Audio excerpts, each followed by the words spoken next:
Welcome to Bhagavad Gita for the creative soul. This is episode 2, Creating Without Attachments. And Saurin is wondering how to create without being attached to the original vision or results.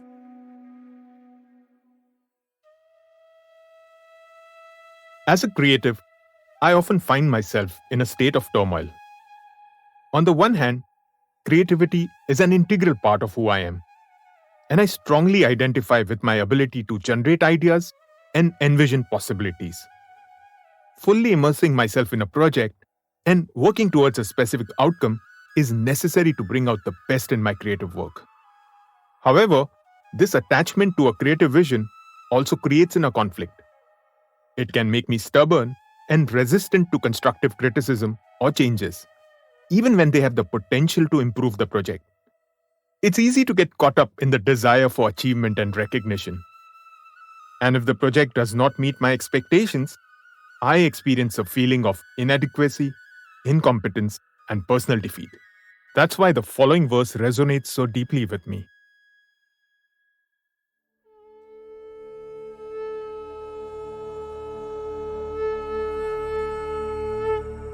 कर्मणेवाधिकारस्ते मा फलेषु कदाचन मा कर्म फल हेतुर्भूर मा ते संगोऽस्त्व कर्मणि.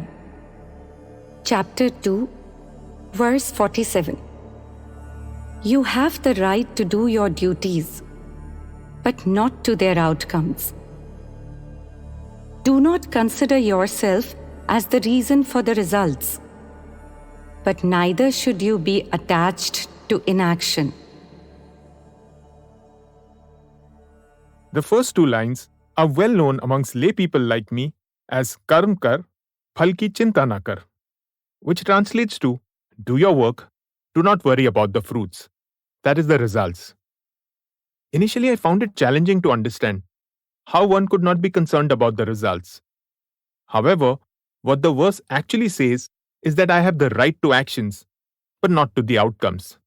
In that case, what's the point in worrying about something that I'm not entitled to?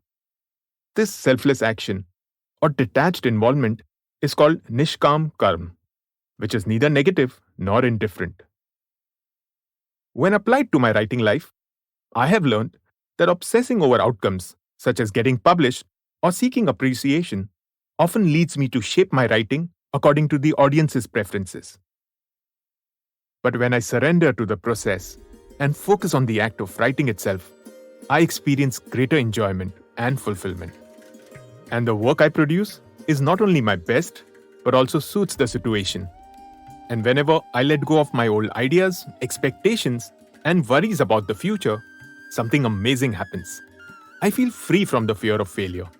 I can take risks without being focused on specific results, and my work gets better in ways I never expected. But as Gaurang Das Prabhu says in his book, The Art of Resilience, this idea is also often misunderstood.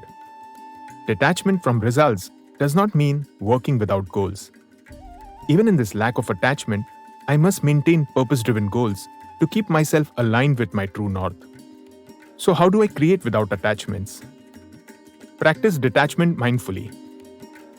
Swami Vivekananda said, "You're separated entirely from the world, though you are in the world. And that whatever you may be doing in it, you're not doing that for your own sake." Success and failure are both short-lived and impermanent. And so the outcome of anything does not determine who I am and my worth. Release expectations continuously. I must release preconceived notions or expectations about how my creations should turn out. If I can accept that the outcome is not in my control, then I can focus on creating, and which would help me to stay in the present moment. Focus on selflessness. Shift my focus from personal gain and recognition to the service and value my creation can provide. And if I can connect my work to a higher purpose, that helps me to be less focused on myself and more on the joy of doing something meaningful. Will I be involved but detached automatically and constantly? I wish it were that simple and effortless. But whenever I have been present enough to apply it, I stop feeling overwhelmed and enjoy the creative process. Ultimately, I create work that is not only meaningful, but also deeply fulfilling. If this is not liberating, what is? Thank you for your time and attention. The greatest gift you can give me. I am Saurindesai, and each week I delve into the teachings of the Bhagavad Gita. Together, let's create a community of creative souls on this journey of self-discovery and growth. If you have any thoughts, questions, or feedback, reach me at gitacreativesoul@gmail.com. And from this moment onward, I'm on a quest to create without being attached to the original vision or the results.